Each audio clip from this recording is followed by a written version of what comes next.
Olá pessoal, hoje eu vou trazer um tema bem legal aí para a galera da educação física, os treinadores e também para os seus alunos.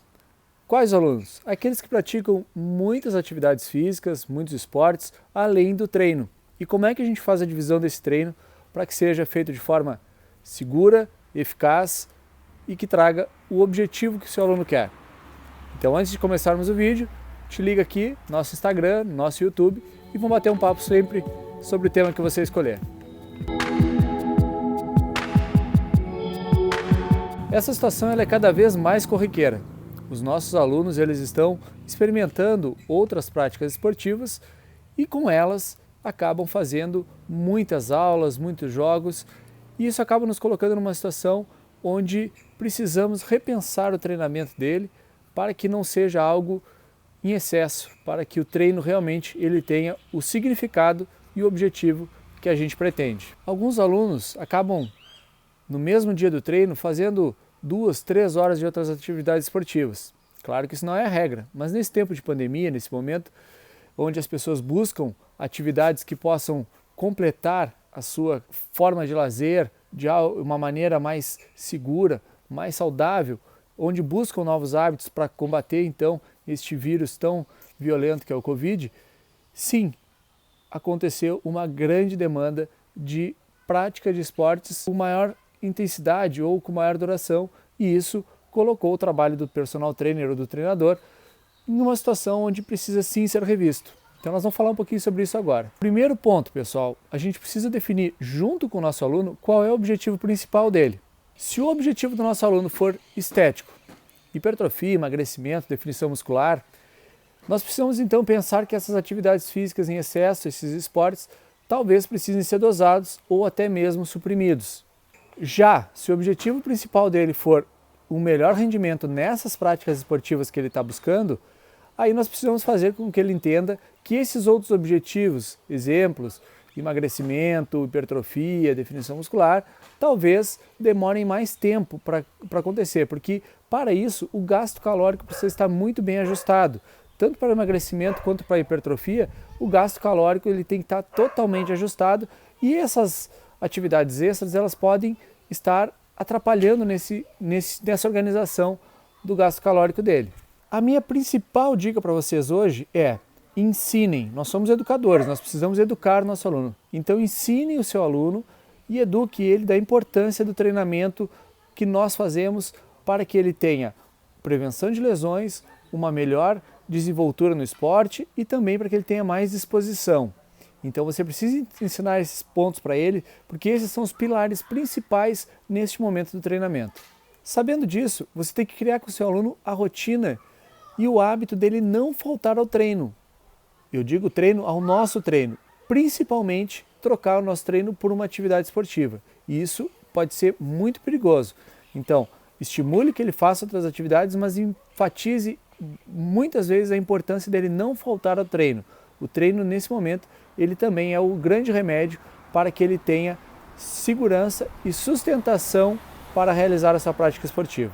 Sobre a divisão do treinamento ou sobre como encaixar o treinamento, nós precisamos também recorrer ao conhecimento nosso de como esse esporte age no corpo do nosso aluno. Quais são as demandas, qual é a maior ativação, quais são as articulações mais exigidas, as musculaturas que estão mais ativas durante aquela prática. Então nós precisamos entrar um pouco no mundo do nosso aluno para entender que tipo de agressão, porque o esporte sempre tem uma agressão e ela nem sempre é negativa, nesse caso estou falando positiva, que tipo de agressão ou de ativação está acontecendo na articulação do nosso atleta e na parte muscular dele. Bom, temos esse apanhado de informação? Então vamos juntar essas informações e vamos para a montagem do treino. É isso aí que o nosso atleta precisa e é isso que nós precisamos dar a ele. O nosso trabalho é resolver o problema do nosso aluno ou do nosso atleta. Então tem que partir de nós esse ajuste. Uma coisa importante, quanto mais o nosso atleta treina de forma organizada, mais resistência para o jogo ele vai ter e também mais disposição para fazer os esportes. Como eu trabalho com atletas de futebol profissional há alguns anos, eu vejo que muitas vezes o treino é em 2 turnos. Pô, mas Augusto, o nosso atleta aqui, amador, a gente está se preocupando muito com ele, enquanto o profissional treina 2 turnos. E isso se chama adaptação.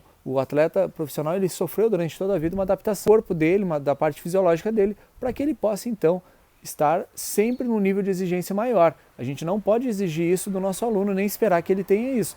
Mas a gente precisa entender que quanto mais ele treina, mais ele joga, mais apto ele está ficando. E mais o nosso treino tem que estar sendo religiosamente reorganizado e repensado. Por isso tudo, a gente precisa então respeitar muito os intervalos de recuperação. Por exemplo, o esporte que ele pratica, ele enfatiza muito a musculatura de membros inferiores. Então, quando nós formos trabalhar membros inferiores, deveríamos trabalhar com mais resistência e nem tanto com o trabalho de força ou de hipertrofia. Já se o contrário, se a exigência maior for membros superiores, core, a gente precisa também trabalhar muito resistência nessas musculaturas para que possam então aguentar uma demanda tão grande. O intervalo ideal seriam 2 dias de recuperação para cada segmento muscular. Mas a gente sabe que na prática isso é muito difícil. E eu falo que isso é difícil porque o esporte amador ele é viciante. Você nunca vai ver alguém do pádel, do beach tênis, da corrida, do ciclismo, natação, querendo praticar um dia e outro não. Eles querem praticar todos os dias e a gente entende isso. Isso é uma das grandes dádivas do esporte. Ele nos promove uma grande sensação de bem-estar através de liberação hormonal, de serotoninas, endorfinas, e também tem o lado do convívio social. Nesse momento de Covid a gente tem esse lado muito suprimido, mas não deixamos de criar os grupos para praticar o esporte. Então a gente sabe que isso é muito difícil. Então vamos achar algumas estratégias um pouco mais reais para esse momento, ou seja, realistas, digamos assim. Precisamos então mostrar para o nosso atleta que precisa fazer uma recuperação muscular mais rápida, que ele busque o acompanhamento de um profissional de nutrição para que ajuste os nutrientes dele e com isso faça uma recuperação muscular mais rápida. Também podemos orientar que ele use bastante gelo no pós-treino, no pós-jogo, usa gelo, faz o trabalho de crioterapia, procura um fisioterapeuta que possa trabalhar o recovery muitas vezes com aparelhos que fazem bombeamento através de pneumáticas e aquilo pode sim ajudar o melhor funcionamento do nosso fluxo sanguíneo e ajudar na reabilitação, na recuperação muscular com mais rapidez. A minha sugestão, por experiência, é se o aluno treina com você só 2 vezes por semana, insira membros inferiores nas 2 vezes.